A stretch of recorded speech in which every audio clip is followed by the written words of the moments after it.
नमस्कार, मी लक्ष्मण घाटोळ. नाशिक न्यूजच्या doctor news या विशेष कार्यक्रमात आपलं स्वागत. आज आपल्यासोबत आहेत ज्येष्ठ मेंदूविकार तज्ज्ञ डॉक्टर सुहास पाटील. डॉक्टर सुहास पाटील, आज आपण यांच्याशी चर्चा करणार आहोत एका वेगळ्या विषयावरती. फिट्स हा आजचा आपला विषय आहे आणि आज ह्याच विषयावर आपण डॉक्टर सुहास पाटील यांच्याशी चर्चा करणार आहोत. डॉक्टर सुहास पाटील महाराष्ट्रातील एक नामवंत न्यूरोलॉजिस्ट म्हणून ओळखले जातात. नाशिकच्या सोपान हॉस्पिटलमध्ये ते प्रॅक्टिस करत असून नाशिकमध्ये एक क्लिनिकच्या माध्यमातून गेल्या अनेक वर्षांपासून नाशिककरांची ते रुग्णसेवा देखील करत आहे. मेंदू आणि मणका या दोन आजारावरील अनेक रुग्णांवर त्यांनी आज तागत यशस्वीरित्या उपचार देखील केलेत. तेच डॉक्टर सुहास पाटील आज आपल्या स्टुडिओमध्ये आहेत. डॉक्टर सुहास पाटील, आपलं नाशिक न्यूजमध्ये स्वागत. नमस्कार. डॉक्टर साहेब, आजचा आपला विषय आहे फिट्स. फिट्स म्हणजे काय हे आज आम्ही आपल्याकडून जाणून घेणार आहोत. फिट्स अनेक लोकांना येतात. आपण स्टेशन असेल, बस स्थानक असेल आणि बाजारात गेल्यानंतर अनेक लोकांना फिट्स येण्यासारखे प्रकार घडतात. नक्की फिट्स म्हणजे काय, याबद्दल काय सांगाल? फिट्स, अपस्मार, अकडी, झटके, मिरगी आणि एपिलेप्सी ही थोड्याफार फरकाने एकाच आजाराची वेगवेगळी नावे आहेत. आपल्याला हे माहीतच आहे की आपल्या शरीराच्या सर्व हालचाली आणि आपल्या शरीरातील सर्व अवयवांचे कार्य नियंत्रित करण्याचं केंद्रस्थान म्हणजे मेंदू. मेंदू म्हणजे एक चेतापेशींचं जाळं आहे आणि या चेतापेशींच्या जाळ्यात दोन प्रकारे सिग्नल्स किंवा संदेशांचं देवाणघेवाण केलं जातं. एक म्हणजे रासायनिक सिग्नल्स आणि दुसरं म्हणजे इलेक्ट्रिकल किंवा विद्युत सिग्नल्स. तर हे सिग्नल्स एका ठिकाणाहून दुसऱ्या ठिकाणी जाण्याचे एक विशिष्ट मार्ग असतात. ह्या मार्गांमध्ये अनैसर्गिकरित्या होणारा बदल झाल्यामुळे हे सिग्नल्स आपल्या नेहमीच्या ठिकाणी न पोहोचता मेंदूच्या वेगळ्या भागांमध्ये पोहोचतात आणि ते मेंदूच्या वेगळ्या भागात जेव्हा पोहोचतात तेव्हा पेशंटच्या शरीरात वागण्यात, हालचालींमध्ये किंवा काही अवयवांच्या कामात जो बदल दिसतो तो थोड्या वेळासाठी असतो आणि ह्या थोड्या वेळासाठी दिसणाऱ्या बदलाला आपण मिरगी, अकडी, अपस्मार वगैरे म्हणतो. बेसिकली एखाद्या पेशंटला वारंवार अकडी येत असेल तर त्याला एपिलेप्सी किंवा मिरगी हा आजार आहे असं म्हटलं जातं. हा मेंदूचाच आजार असून याची शास्त्रीयरित्या ट्रीटमेंट करणं आवश्यक असतं. बऱ्याचदा या आजाराबद्दल गैरसमज असल्यामुळे पेशंटची योग्य ट्रीटमेंट होत नाही. त्याच्यामुळे सामाजिक जागृती ह्या आजारात आवश्यक आहे. फिट्स नक्की काय येतात, म्हणजे फिट्स येण्याची नक्की महत्त्वाची अशी कारणं कोणती की ज्यामुळे पेशंटला फिट येते आणि तो अचानकपणे रस्त्यावर कोसळतो? आता तुम्ही जर सांगितलं की तो अचानक एका काही सेकंदाचा तो भाग असतो आणि त्यावेळेस तो पेशंट बेशुद्ध पडतो किंवा त्याच्या शरीराच्या वेगळ्या हालचाली आपल्याला पाहायला मिळतात. नक्की ही फिट्स येण्याची कारणं नक्की काय आहे, हे याबद्दल काय सांगाल? बरोबर. तर हा फिट्स किंवा अकडीचा आजार हा आपल्याला दोन भागात विभाजित करता येतो. एक तर एखाद्या पेशंटला फिट्स येणं हे एखाद्या आजाराचं लक्षण असू शकतं. म्हणजे समजा एखाद्या पेशंटच्या मेंदूत गाठ आहे कुठल्याही प्रकारची, किंवा एखाद्या पेशंटला अपघातात मेंदूला इजा झाल्यामुळे मेंदूच्या काही पेशींना डॅमेज झालेलं आहे, किंवा एखाद्या पेशंटच्या शरीरातलं सोडियम कमी झाल्यामुळे, सोडियम किंवा कॅल्शियम हे काही मेंदूशी संबंधित रक्तातील घटक असतात, त्यांचं प्रमाण कमी किंवा जास्त झाल्यामुळे सुद्धा पेशंटला फिट्स येऊ शकतात. त्याचप्रमाणे इतर कुठल्या प्रकारचं डॅमेज मेंदूला झाल्यामुळे, म्हणजे समजा पेशंटच्या शरीरामध्ये जनुकीय जडणघडणीत काही दोष असेल तर त्याच्यामुळे सुद्धा फिट्स येऊ शकतात. तर फिट्स येण्याची अशी अनेक कारणे असतात. त्यांना वेगवेगळ्या पद्धतीने डिवाईड करायचं झाल्यास वयानुसार सुद्धा करता येतं. काही व्यक्तींना जेव्हा त्यांचा जन्म होतो तेव्हा जन्माच्या वेळीच मेंदूला ऑक्सिजन कमी पडल्यामुळे सुद्धा फिट्स येऊ शकतात. त्याचप्रमाणे डिलेव्हरीच्या दरम्यान जर मेंदूला काही इजा झाली किंवा व्हिटॅमिन के नावाचं जे व्हिटॅमिन असतं त्याचं प्रमाण शरीरात कमी झाल्यामुळे मेंदूत जर जन्मताच ब्लिडिंग झालं तर त्याच्यामुळे सुद्धा पेशंटला नंतरच्या काळात फिट्स येऊ शकतात. काही वेळा फिट्सचा जो आजार असतो हा फॅमिलीतून म्हणजे कुटुंबातून आईवडिलांकडून मुलामध्ये अशा प्रकारे सुद्धा ट्रान्समिट होतो. म्हणजेच जनुकीय जडणघडणीत असलेल्या प्रॉब्लेम्समुळे काही लोकांना असे फिट्स येतात. तर अशी फिट्स येण्याची वेगवेगळी कारणे असतात. मध्यम वयात आणि वयोवृद्ध व्यक्तींमध्ये फिट्स येण्याची कारणं वेगळी असू शकतात. उदाहरणार्थ मेंदूतली काही रक्तवाहिनी ब्लॉक झाल्यामुळे मेंदूच्या एका भागाला इजा होणे किंवा ॲक्सिडेंटमध्ये मेंदूला होणारी इजा, या गोष्टींमुळे सुद्धा व्यक्तींना फिट्स येऊ शकतात. मेंदूत होणाऱ्या वेगवेगळ्या गाठी शक्यतो अडल्ट एजमध्ये आपल्याला किंवा वृद्धापकाळात दिसून येतात, तर त्याच्यामुळे सुद्धा फिट्स येऊ शकतात. साधारणतः फिट्स हा जनुकीय आजारांमधला एक भाग असला तरी एखाद्या व्यक्तीला आपल्यासमोर जर फिट आली तर अनेकदा लोक त्याला चप्पल दाखवणं किंवा कांद्याचा वास देणं असे प्रकार करतात. तर अचानकपणे आपल्यासमोर जर एखाद्या व्यक्तीला फिट आली तर काय केलं पाहिजे किंवा काय नाही केलं पाहिजे याबद्दल काय सांगाल? बेसिकली जसं आपण आत्ताच बघितलं, फिट हे तात्पुरत्या स्वरूपाचा मेंदूतून होणाऱ्या विद्युत लहरींमुळे मध्ये जो बदल होतो त्याच्यामुळे फिट्स येतात. तर बऱ्याचदा ही फिट्स येण्याची जी घटना असते ही काही सेकंदापुरती किंवा काही मिनिटांपुरती मर्यादित असते. ओके, तर तेवढ्या वेळामध्ये पेशंटला मदत करणं अतिशय महत्त्वाचं असतं. फिट्स ह्या आजारामुळे अचानक पेशंट दगावण्याची शक्यता खूप कमी असते, परंतु फिट्स येताना व्यक्ती बेशुद्ध असते बऱ्याचदा, आणि अशी व्यक्ती बेशुद्ध असल्यामुळे तिचा ॲक्सिडेंट होऊ शकतो. ओके, आणि ह्या ॲक्सिडेंटमुळे मेनली पेशंटच्या जीवाला धोका होऊ शकतो. त्याच्यामुळे पेशंटला अशा ॲक्सिडेंटपासून वाचवणं किंवा अपघातापासून वाचवणं हे अतिशय महत्त्वाचं असतं. तर जेव्हा पेशंटला फिट्स येतात तेव्हा पेशंट बेशुद्ध असल्यामुळे तो अचानक कोसळू शकतो. त्याच्यामुळे तो जर कधी उंचावर असेल किंवा उभा असेल तर त्याला सुरक्षित ठिकाणी झोपवणं महत्त्वाचं असतं. पेशंटच्या शरीराला झटके येत असल्यामुळे त्याचा डोकं जड किंवा कठीण वस्तूवर आदळू शकतं आणि त्याच्यामुळे मेंदूला इजा होऊ शकते. त्याच्यामुळे पेशंटच्या डोक्याखाली काहीतरी मऊ उशी किंवा गादी यासारखे पदार्थ यासारख्या वस्तू देणं आवश्यक असतं, ज्याच्यामुळे पेशंटच्या मेंदूला इजा होणार नाही. अशा वेळी पेशंटच्या दातखीळ बसलेली असते आणि बरेच लोक तेव्हा ते दातखीळ सोडवण्यासाठी तोंडात काहीतरी वस्तू घालण्याचा प्रयत्न करतात. हे अतिशय घातक आहे. ॲक्च्युअली अशा वेळी पेशंटच्या तोंडात कुठलीही वस्तू घालण्याचा प्रयत्न करायला नको, कारण त्याच्यामुळे पेशंटला ॲक्च्युअली इजा होऊ शकते. ती वस्तू जर चुकून पेशंटकडनं गेली तर ती श्वासनलिकेत जाऊन श्वासाला अडथळा येऊ शकतो. त्याच्यामुळे ह्या गोष्टी प्रकर्षाने टाळल्या पाहिजेत. पेशंटच्या ज्या हालचाली होत असतात त्या हालचाली नियंत्रित करण्यासाठी पेशंट ते हातपाय दाबून ठेवण्याचा प्रकार सुद्धा केला जाऊ शकतो.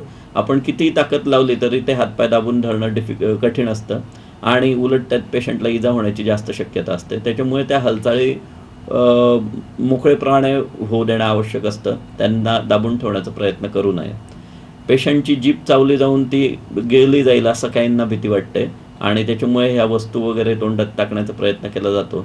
जीभ कधी गिळली जात नाही हे लक्षात ठेवलं पाहिजे. त्याच्यामुळे जीभ गिळल्या जाण्याचा प्रकार कधीही होत नाही. त्या दृष्टीने घाबरण्याचं काही कारण नसतं. त्याच्यानंतर पेशंटचं जे तोंड असतं त्यातनं लाळ किंवा फेस येऊ शकतो.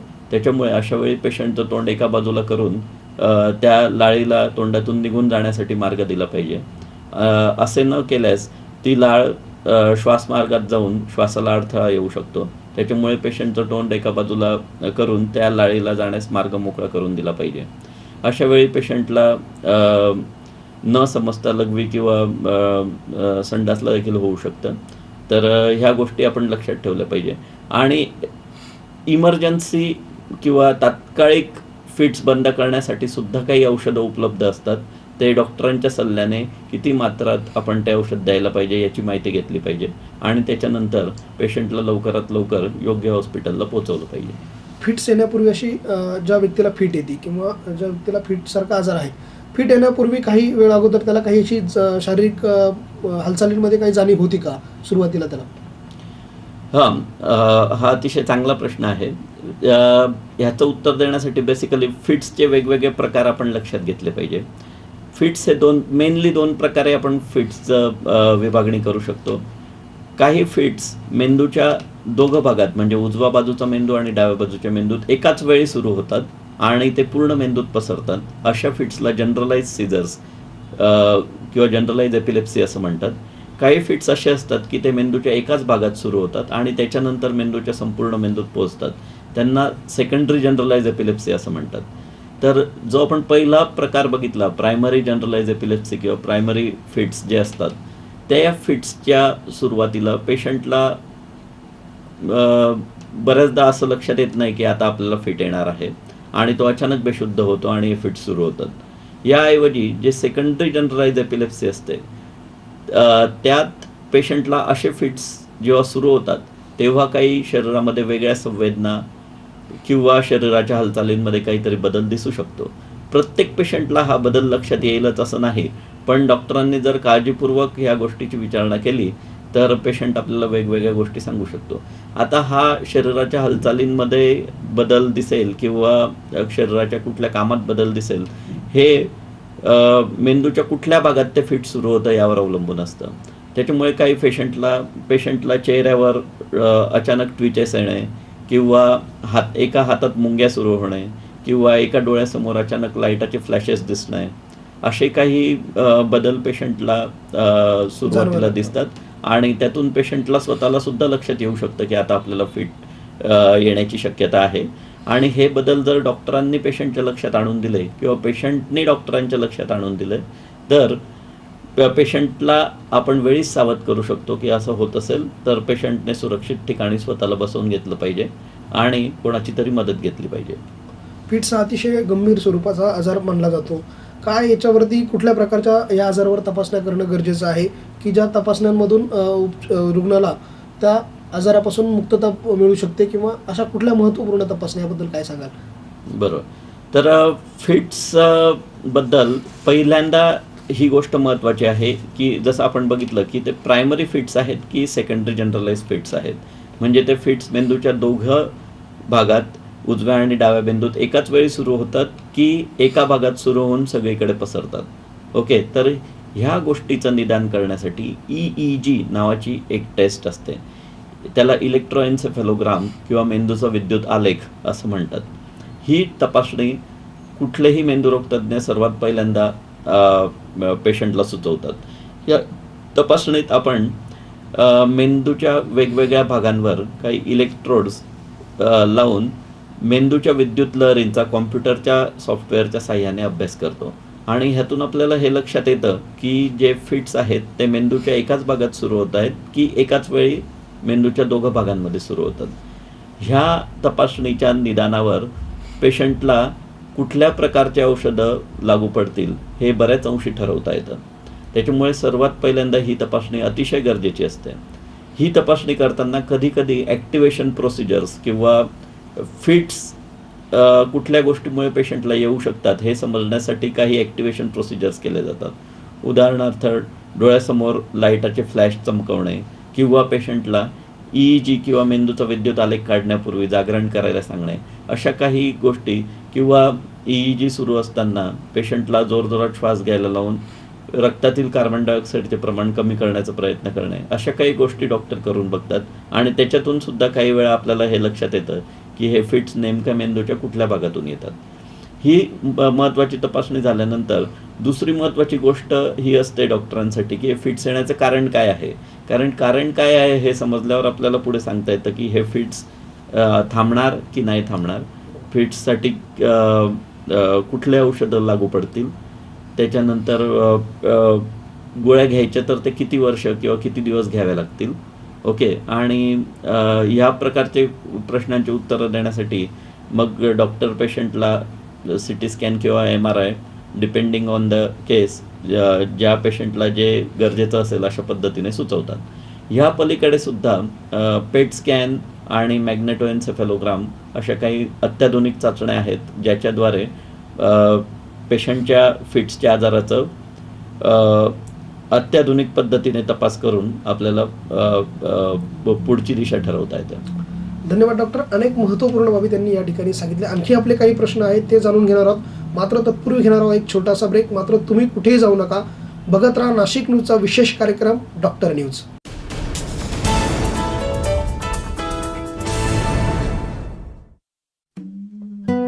खुणावत राहतात घाटमाथ्याच्या रानवाटा, तीर्थक्षेत्री नतमस्तक होई हा देह माथा. मनाला साथ घालती गावाकडच्या पायवाटा. स्वच्छंद भ्रमंतीची ही भ्रमणगाथा. नाशिक स्पेशल रानवारा पहा फक्त नाशिक न्यूजवर. पत्रकार व्हायचं आहे? आधुनिक प्रसार माध्यमाचे जाणून घ्या अंतरंग. यशवंतराव चव्हाण महाराष्ट्र मुक्त विद्यापीठ, अभ्यास केंद्र HPT कॉलेज नाशिक. वृत्तपत्र विद्या व जनसंज्ञापन, कालावधी डिप्लोमा 1 वर्ष, डिग्री 3 वर्ष. पात्रता 12वी पास किंवा पूर्वतयारी. संपर्क सत्र दर रविवारी 10 ते 1. प्रवेश 1 जुलै पासून सुरू. संपर्क 94 231 81 369. प्रवेश अर्ज व इतर माहिती केंद्र संयोजक कार्यालय, पतपेढीवरील मजला, जुनी हॉस्टेल इमारत, जिमखान्यामागे, HPT कॉलेज नाशिक.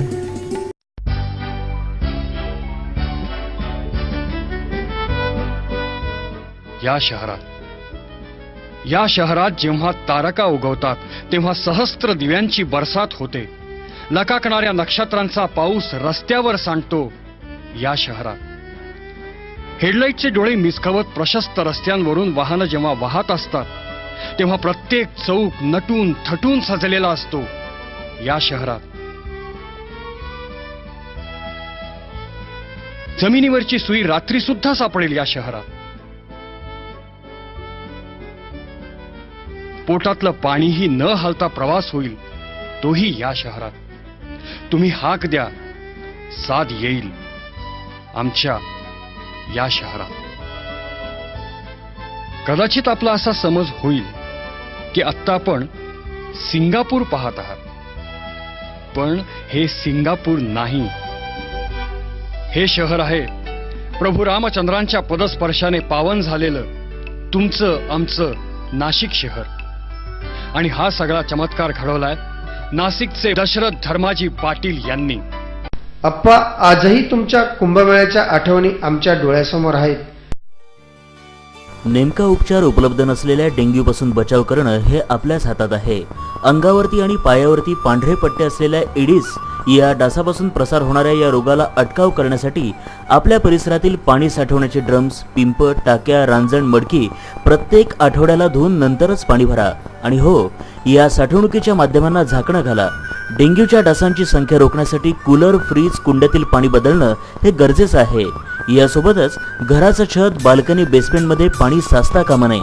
आपल्या परिसरातील भंगार सामान, टायर्स, नारळाच्या करवंट्या यांची रवानगी घंटागाडीमध्ये करा आणि विहिरी, टाक्या, कारंजे, हौद यामध्ये गप्पी माशांची पैदास करा.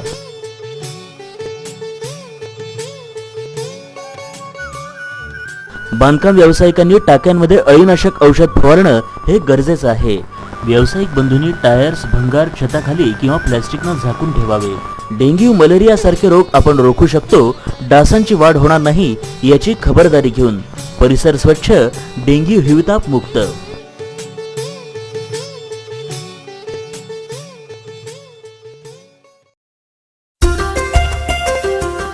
सोपान हॉस्पिटल, एक परिपूर्ण मल्टी स्पेशालिटी हॉस्पिटल.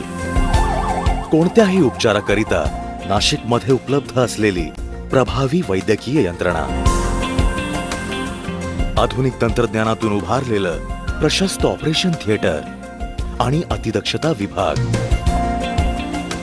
तसेच तज्ञ कुशल doctors, neurology centre, ophthalmology, general medicine, general surgeon, radiology, cosmetology, सर्व काही या सुसज्ज 3 मजली इमारतीत उपलब्ध. सर्व सुविधांनी युक्त सोपान हॉस्पिटल. आरोग्याला वरदान, सुवर्ण सोपान. सोपान हॉस्पिटल, तिडके कॉलनी, मुंबई नाका, नाशिक.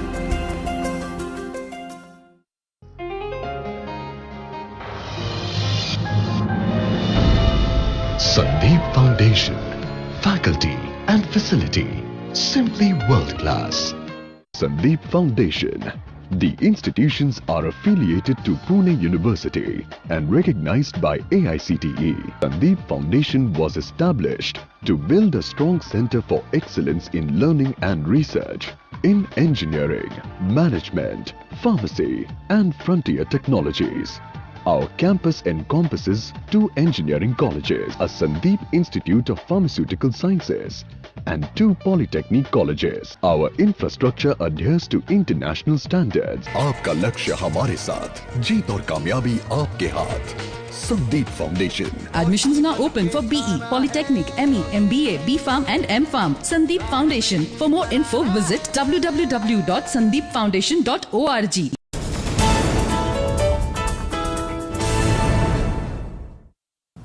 या छोट्याशा विश्रांतीनंतर नाशिक न्यूजच्या डॉक्टर न्यूज या विशेष कार्यक्रमात आपलं पुन्हा एकदा स्वागत. आजचा आपला विषय आहे फिट्स. फिट्स नक्की काय आहे या विषयावर आज आपण चर्चा करत आहोत. आपल्यासोबत आहेत ज्येष्ठ मेंदूविकार तज्ञ डॉक्टर सुहास पाटील यांच्यासोबत आज आपण चर्चा करणार आहोत. डॉक्टर साहेब, नाशिक न्यूजच्या या कार्यक्रमात पुन्हा एकदा स्वागत. आतापर्यंत आपण फिट्सबद्दल अनेक महत्त्वपूर्ण बाबी जाणून घेतल्या, मात्र ही फिट्सची जी ट्रीटमेंट आहे ती कशी केली पाहिजे याबद्दल काय सांगाल? बरोबर. एकदा फिट्सचं निदान झालं की आणि पेशंट फिट्स कुठल्या प्रकारचे आहेत आणि त्याचं कारण काय आहे हे लक्षात आल्यानंतर फिट्सची ट्रीटमेंट करणं हा त्या प्रकारे त्या दृष्टीने एक सोपा विषय होतो. कारण सर्वात महत्त्वाची गोष्ट ही असते की फिट्स कुठल्या प्रकारचे आहेत ते आधी कळलं की पेशंट डॉक्टरांना योग्य प्रकारचं औषध देणं सुलभ होतं. तर फिट्सची ट्रीटमेंट 3 भागात विभाजित करता येईल. सर्वात महत्त्वाचा मुद्दा म्हणजे औषधं. फिट्ससाठी कुठल्याही पेशंटला पहिल्यांदा औषधं देऊनच फिट्स कंट्रोल करण्याचा प्रयत्न केला जातो आणि 80 ते 90% फिट्स हे गोळ्या औषधांनीच योग्य पद्धतीने कंट्रोल करता येतात. फिट्स कंट्रोल करण्यासाठी आज जगभरामध्ये आणि भारतात आणि नाशिकमध्ये सुद्धा 15 ते 20 प्रकारचे औषधं मी म्हणेल उपलब्ध आहेत आणि कुठल्या पेशंटला कुठलं औषध द्यायचं हे पेशंटला कुठल्या प्रकारचे फिट्स आहेत आणि ते येण्याचं कारण काय आहे याच्यावर अवलंबून असतं. फिट्ससाठी कुठलं औषध देण्यात येईल हे ठरवताना पेशंटचं वय किती, पेशंटला कुठल्या प्रकारचे फिट्स आहेत, पेशंटला हे फिट्स येण्याचं कारण काय आहे, पेशंटला त्याच्याबरोबर लिव्हर, किडनी, यकृत, स्वादुपिंड यांचे काही आजार आहेत का आणि पेशंटला इतर काही आजार आहेत का, ब्लड प्रेशर, डायबिटीज, त्याच्यानंतर पेशंट हा स्त्री आहे की पुरुष, त्याच्यानंतर पेशंट जर स्त्री असेल तर ती कुठल्या वयोगटात आहे, ती मासिक पाळी सुरू होण्याच्या पूर्वीचं पेशंट आहे की प्रौढावस्थेत आणि मुलांना जन्म देण्याच्या स्थितीतले आहे की मासिक पाळी बंद झालेल्यानंतरचं पेशंट आहे. ह्याच्यावर सुद्धा पेशंटला कुठलं औषध द्यायचं हे अवलंबून असतं आणि त्याच्यानुसार पेशंटची औषधं ठरवली जातात. औषधांचं सोडलं तर काही फिट्स म्हणजे 5 ते 10% फिट्स असे असतात की त्यांच्यात पुन्हा पुन्हा औषधं देऊनसुद्धा फिट्स कंट्रोल होत नाहीत आणि अशावेळी कधीकधी डॉक्टर पेशंटला फिट्स थांबण्यासाठी सर्जरी किंवा ऑपरेशनसुद्धा सुचवू शकतात. विशेषतः गाठींमुळे होणारे फिट्स किंवा टिम्पोरल लोब एपिलेप्सी किंवा टिम्पोरल लोब नावाचा जो मेंदूचा भाग असतो त्याच्याशी संबंधित जे फिट्स असतात ते जर वारंवार येत असतील तर शस्त्रक्रियेमुळे सुद्धा फायदा होऊ शकतो. ह्याच्या पलीकडे आहारांमध्ये बदल करून सुद्धा म्हणजे किटोजेनिक डाएट नावाचं एक विशेष प्रकारचं आहार असतो ज्याच्याने सुद्धा फिट्स कंट्रोल करण्यासाठी प्रयत्न केले जाऊ शकतात. निश्चित. परंतु फिट्स येणारे जे व्यक्ती आहेत त्यांच्या सामाजिक, वैवाहिक आणि व्यावसायिक जीवनामध्ये काही परिणाम होतात का, याबद्दल काय सांगाल? हा अतिशय महत्त्वाचा प्रश्न आहे. बऱ्याचदा फिट्स येणारे पेशंट हे तरुण किंवा काम करणाऱ्या वयोगटातले पेशंट असतात. अशा पेशंटला कुठल्याही पेशंटला जर फिट्स आलं असेल तर मेंदूरोग तज्ज्ञ त्याला कमीत कमी 3 महिन्यांसाठी ते 6 महिन्यांसाठी वाहन चालवण्याबद्दल परावृत्त करू शकतात. कारण फिट्स हे अचानक येतात आणि त्यावेळी पेशंट बेशुद्ध होतो. अशा वेळी तो जर काही वाहन चालवत असेल किंवा तो उंचावर किंवा पाण्यात उभा असेल तर त्याच्या जीवाला धोका होऊ शकतो. अशा वेळी तो पाण्यात बुडून किंवा रस्त्यावर अपघात होऊन किंवा उंचावरून खाली पडून त्याला इजा होऊ शकते. त्याच्यामुळे तुम्ही हे ऐकलंच असेल की वैमानिक किंवा मोठ्या जहाजाचे कॅप्टन ह्या लोकांना जॉबवर ठेवण्याच्या आधी त्यांना फिट्स आहेत की नाही हे प्रकर्षाने विचारले जाऊन त्या दृष्टीने त्यांचे काही तपास किंवा EEG वगैरे सुद्धा केले जाऊ शकतात. असा पेशंट म्हणजे जर एखाद्या सार्वजनिक वाहनाला चालवत असेल म्हणजे विमान, बस किंवा बोट, तर त्याच्यामुळे इतर प्रवाशांना सुद्धा त्याच्यामुळे धोका होऊ शकतो. त्याच्यामुळे अशा प्रकारचे व्यवसाय करणं किंवा अशा प्रकारचं काम करणं पेशंटला एकदा फिट्सचा आजार झाल्यानंतर जर तो रेग्युलर मेडिसिन घेत नसेल तर धोक्याचं त्यालासुद्धा आणि समाजालासुद्धा धोक्याचं ठरू शकतं. त्याच्यामुळे बरेचदा डॉक्टर फिट्सचा आजाराचे निदान झाल्यानंतर औषधं चालू केल्यानंतर जोपर्यंत डॉक्टरांना या गोष्टीची कल्पना येत नाही की त्याचे फिट्स थांबतायत तोपर्यंत पेशंटला सांगितलं जातं की ड्रायव्हिंग, स्विमिंग, सायकलिंग किंवा उंचावर जाणं ह्या गोष्टी टाळल्या पाहिजे. काही पेशंट जे इंडस्ट्रीजमध्ये काम करत असतील किंवा मोठ्या अवजड यंत्रांवर काम करत असतील तर असे काम करताना जर पेशंटला फिट्स आलं तर तो पेशंट त्या यंत्रात अडकू शकतो किंवा त्याच्या कुठल्या शरीराच्या भागाला इजा होऊ शकते.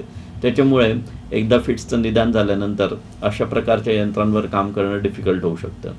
काही फिट्स असे असतात की जे झोप कमी झाल्यानंतर वाढू शकतात. त्याच्यामुळे जर फिट्स येणारा पेशंट जर रात्रपाळीची ड्युटी करत असेल तर त्याला एकदा हे फिट्सचं निदान झाल्यानंतर अशा प्रकारे काम करणं शक्य होईलच असं नाही. त्याच्यामुळे डॉक्टर त्याला त्याबद्दल सुद्धा परावृत्त करू शकतात. फिट्स येणाऱ्या काही व्यक्ती ह्या मुलांना जन्म देणाऱ्या आई असू शकतात. तर अशा काळामध्ये गर्भधारणा झालेली असताना फिट्सच्या गोळ्या सुरू असल्यास होणाऱ्या बाळाला सुद्धा ह्या गोळ्यांमुळे इजा होऊ शकते. त्याच्यामुळे कुठलीही गर्भधारणा होऊ शकणारी स्त्री फिट्सचे औषध घेत असेल तर तिने डॉक्टरांना अशा गोष्टीबद्दल माहिती देणं अतिशय आवश्यक असतं.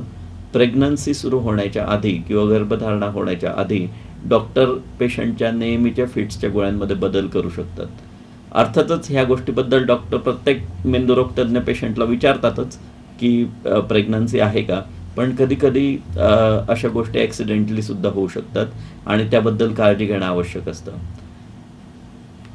महत्त्वपूर्ण बाबी डॉक्टरांनी आज आपल्याला सांगितल्या. वाहनं चालवताना जर येणारे फिट्स असतील त्याला डॉक्टर या ठिकाणी थांबवू शकतात. अशा अनेक महत्त्वपूर्ण गोष्टींवरती चर्चा झाली. मात्र ह्या आजारावर आत्ता आधुनिक पद्धतीने काही उपचार पद्धती आपल्याकडे उपलब्ध आहेत का? फिट्स येण्यासारखे गंभीर स्वरूपाचा हा आजार आता एवढ्या सर्व गोष्टी समोर आल्यानंतर जाणवू लागला की हा फारच गंभीर स्वरूपाचा आजार आहे. मात्र याच्यावर अत्याधुनिक पद्धतीने किंवा आधुनिक पद्धतीची काही उपचार पद्धती आपल्याकडे उपलब्ध झाली का, याबद्दल काय सांगाल? सुदैवाने फिट्स हा एक असा मेंदूचा आजार आहे की ज्यात वैद्यकीय शास्त्रामध्ये खूप मोठ्या प्रमाणात वेगवेगळी औषधं उपलब्ध आहेत. आणि आपण जर मागच्या 5 ते 10 वर्षाचा विचार केला तर फिट्सच्या औषधांमध्ये खूप मोठ्या प्रमाणात संशोधन होऊन निदान 10 प्रकारचे नवीन औषधं फिट्ससाठी उपलब्ध झालेलं आहे. त्याच्यामुळे जर 10 वर्षापूर्वी काही पेशंटचे फिट्स कंट्रोल होत नसतील तर मी म्हणेल आज नक्कीच त्याच्यावर नवीन पद्धतीचे औषधं उपलब्ध आहेत आणि त्याच्याने फिट्स कंट्रोल करण्यासाठी मदत होऊ शकते. दुसरी गोष्ट, फिट्स ट्रीटमेंट करण्यासाठी सर्जरी किंवा शस्त्रक्रिया क्षेत्रातही मोठ्या प्रमाणात बदल झालेले आहेत आणि अत्याधुनिक तपासण्या जसं मॅग्नेटिक रेझोनन्स इमेजिंग किंवा MRI, मॅग्नेटोएन्सेफेलोग्राम, पेट स्कॅन किंवा SPECT scan, single photon emission, computerised tomography ह्या तपासण्यांच्या माध्यमातून फिट्स येण्याचा एक्झॅक्ट एरिया मेंदुरोग तज्ज्ञ शोधून काढू शकतात आणि त्या पद्धतीने काही पेशंट्सला शस्त्रक्रिया गेल्यानंतर सुद्धा मोठा फायदा होऊ शकतो. ह्याच्या पलीकडे वेगल नर्व स्टिम्युलेशन किंवा किटोजेनिक डाएट असे काही अत्याधुनिक पद्धतीचे संशोधन आहे ज्याच्याद्वारे आपण फिट्स कंट्रोल करण्यासाठी पेशंटला मदत करू शकतो. अनेक महत्त्वपूर्ण बाबी आपण आजच्या ह्या मुलाखतीत आम्हाला सांगितल्या. मात्र या आजाराबाबत योग्य निदान करण्याची वेळ एखाद्या रुग्णावर आली किंवा त्याबद्दल अधिक माहिती जर जाणून घ्यायची असेल तर आपण एक ज्येष्ठ मेंदूविकार तज्ज्ञ म्हणून नाशिककरांना कुठे आणि केव्हा उपलब्ध होऊ शकाल, याबद्दल काय सांगाल? मागच्या काही वर्षांपासून मी सोपान हॉस्पिटल आणि न्यूरोलॉजिकल इन्स्टिट्यूट या हॉस्पिटलमध्ये कार्यरत असून मी रोजच ह्या हॉस्पिटलमध्ये उपलब्ध आहे. त्याच्यामुळे अशा काही पेशंट्सला सल्ला घ्यायचा असल्यास मी तिथे त्यांना भेटू शकतो. त्याचप्रमाणे शरणपूर रोड येथे टिळकवाडी एरियात माझं क्लिनिक असून तिथे सुद्धा मी दुपारी कन्सल्टेशनसाठी अवेलेबल असतो. तर असे पेशंट सोपान हॉस्पिटल किंवा माझ्या क्लिनिक इथे मला भेटू शकतात. धन्यवाद डॉक्टर. ओके. अनेक महत्त्वपूर्ण बाबी आजच्या या मुलाखतीत डॉक्टर सुहास पाटील यांनी आज आपल्याला सांगितल्या. डॉक्टर न्यूजच्या या आजच्या विशेष कार्यक्रमात आज आपण फिट्स या विषयावर चर्चा केली. यानंतरही आपण अनेक विविध आजारांवरती आपण अशाच काही तज्ज्ञ डॉक्टरांशी चर्चा करत राहणार आहोत. मात्र आज वेळ झाली येथेच थांबण्याची. मात्र तुम्ही कुठेही जाऊ नका, बघत राहा नाशिक न्यूज, दर्जा, दणका आणि दबदबा.